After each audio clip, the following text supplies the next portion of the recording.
আপনারা জানেন আমাদের যুগপৎ আন্দোলনের যারা আমরা একসাথে আন্দোলন করেছি ফ্যাসিস্ট স্বৈরাচারের বিরুদ্ধে এবং আমাদের যুগপৎভাবে ঐক্যবদ্ধভাবে আমরা একসাথে আমরা আন্দোলন করেছি রাস্তায়।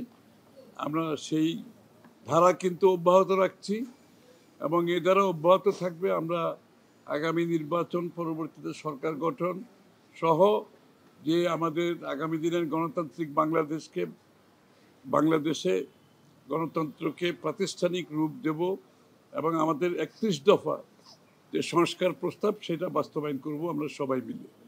জনাব তারেক রহমান সাহেব আগেও ঘোষণা দিয়েছেন একটা জাতীয় সরকারের মাধ্যমে সেটা বাস্তবায়ন করা হবে।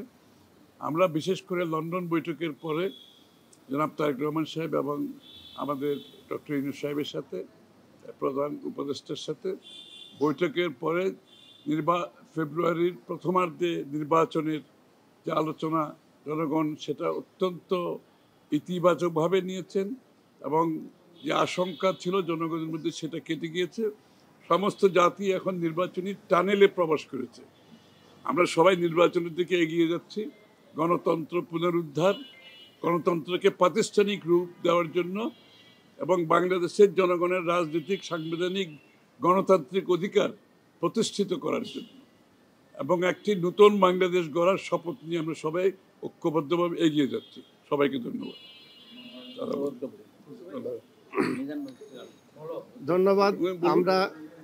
আমরা আজকে বিএনপির সঙ্গে গণফোরামের একটি প্রতিনিধি দলের আনুষ্ঠানিক বৈঠকে উপস্থিত হয়েছি।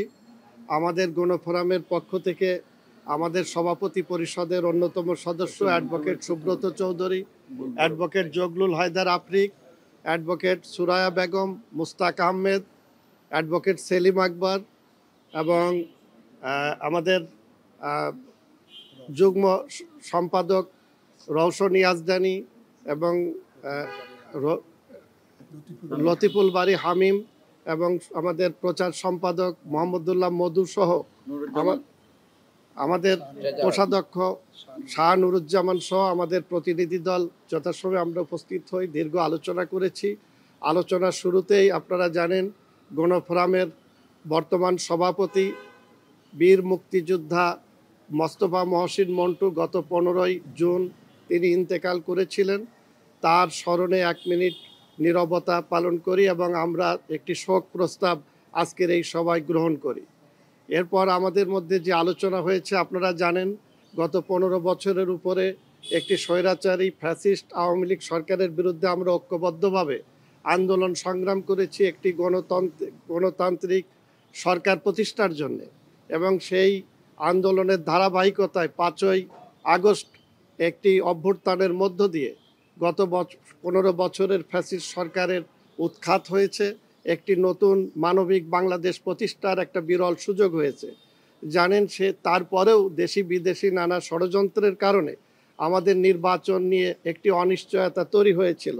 ইতিমধ্যে লন্ডনে একটি স্মরণীয় বৈঠক হয় বিএনপির ভারপ্রাপ্ত চেয়ারম্যান জনাব তারেক রহমান এবং আমাদের অন্তর্বর্তীকালীন সরকারের প্রধান উপদেষ্টা প্রফেসর ডক্টর মোহাম্মদ ইউনূস তাদের মধ্যে, এবং সেই বৈঠকের মধ্য দিয়ে বাংলাদেশে নির্বাচনের যে অনিশ্চয়তা এবং গণতান্ত্রিক প্রক্রিয়ায় রাষ্ট্রকে যে উত্তরণের যে পথ সেটা নিয়ে যে কালো মেঘ দেখা দিয়েছিল সেটা সমাধান হয়। দেশের জনগণ এবং ক্রিয়াশীল সকল রাজনৈতিক দলের মধ্যে একটি স্বস্তি ফিরে আসে। তারই ধারাবাহিকতায় আজকে আমাদের বৈঠক হয়েছে। আমরা বিএনপিকে এবং বিএনপির ভারপ্রাপ্ত চেয়ারম্যান জনাব তারেক রহমান এবং অন্যান্য সকল নেতৃবৃন্দের প্রতি আমরা কৃতজ্ঞতা জানিয়েছি যে এই ধরনের একটি উত্তরণের পথকে সহজ করে দেওয়ার জন্যে। আর একটা বিষয় আপনারা জানেন যে বর্তমানে যে একটি সংস্কার প্রক্রিয়া চলছে ঐকমত্য কমিশনের সঙ্গে, সেখানে আমরা গণফোরাম সহ বিএনপি সহ ক্রিয়াশীল সকল রাজনৈতিক দলগুলো সেখানে ভূমিকা রাখছি। আমরা সেখানে 31 দফা কিভাবে বাস্তবায়ন করা যায় সংস্কার সেটা আমরা ইতিমধ্যেই জাতির কাছে অঙ্গীকার করেছি। এরপরেও বিভিন্ন বিষয়ে সেখানে আলোচনা আসছে, আমরা দলীয়ভাবে সেখানে দিচ্ছি। আমরা ঐকমত্য কমিশনকে জানিয়েছি যেসব বিষয়ে রাজনৈতিক দলগুলো ঐকমত্য হচ্ছে সেগুলো অনতিবিলম্বে আগামী সংসদে পাশ করার জন্য একটি জাতীয় প্রস্তাব হিসাবে রাখা এবং সেই ব্যাপারে যাতে কোনো রকম কালক্ষেপণ করা না হয়। গতকালকেও ঐক্যমত্য কমিশনের সেখানে আমি ছিলাম। আপনারা জানেন এ পর্যন্ত যত আলোচনা হয়েছে সংবিধানের ৭০ অনুচ্ছেদ ব্যতীত আর কোনো বিষয়ে আমরা কিন্তু একমত হতে পারিনি, জাতির প্রত্যাশা পূরণ করাও সম্ভব হয়নি। কিন্তু যেগুলো নিয়ে যত আলোচনায় হচ্ছে, এই যে সমমনা রাজনৈতিক দল সহ বিএনপি যে ৩১ দফা ঘোষণা করেছিল তার মধ্যেই কিন্তু সকল যে নির্বাচন এবং নতুন রাষ্ট্র বা গণতান্ত্রিক রাষ্ট্র নির্মাণের যে অঙ্গীকার সেখানে রয়েছে। তা আমি আশা করি যে এই সরকার যে ঘোষণা দিয়েছে সেই ঘোষণা অনুযায়ী গণতন্ত্র পুনঃপ্রতিষ্ঠার জন্যে বিশেষ করে একটি অবাধ সুষ্ঠু নিরপেক্ষ নির্বাচনের দিকে রাষ্ট্র ধাবিত হবে এবং সরকার সেদিকে কাজ করবে। এটাই ছিল আজকের এই সবার মূল বিষয়। ধন্যবাদ আপনাদের সবাইকে।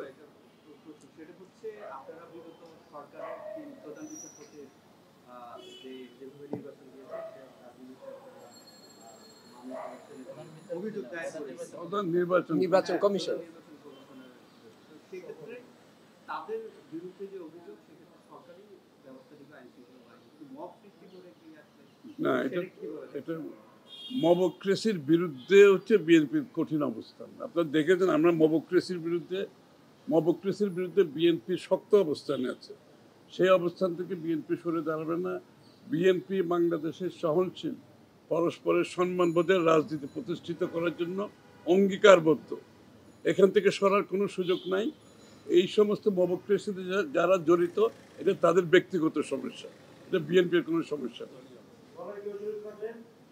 দলের কেজরিতে বিচার তার নিজের গতি বেছে নেবে।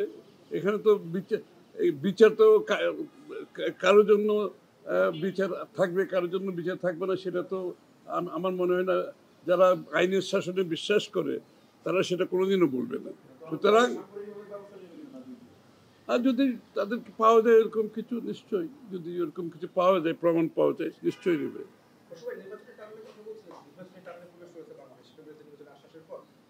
সেখানে তারিখ কবে নাগাদ ঘোষণা হতে পারে, তফসিল ঘোষণার বিষয়টা যখন থাকে তখন আসলে এই প্রক্রিয়াটাতে এখনো নির্বাচন কমিশনকে সংশ্লিষ্ট করার জায়গাটা কি এসেছে? না, এটা তো নির্বাচন, আপনি দেখবেন যতবারে নির্বাচন ঘোষিত হয়, নির্বাচনের ডেট, নির্বাচনে মনোনয়ন দাখিলের তারিখ, বাছাই করার তারিখ, নির্বাচনের দিনক্ষণ সবগুলো একটা শিডিউল দেওয়া হয়। সুতরাং সেটা নির্বাচনের এত আগে কোনো সময় দেওয়া হয় না, একটা নির্বাচনের কাছাকাছি সময় দেওয়া হয়। সব নির্বাচনে কিন্তু একই অবস্থা। সুতরাং আমাদেরকে অতটুকু অপেক্ষা করতে হবে এবং নিশ্চিতভাবে ফেব্রুয়ারির প্রথমার্ধে নির্বাচনের দিকে আমরা সবাই এগিয়ে যাচ্ছি, জাতি এগিয়ে যাচ্ছে ঐক্যবদ্ধভাবে। সেটা হচ্ছে গুরুত্বপূর্ণ বিষয়।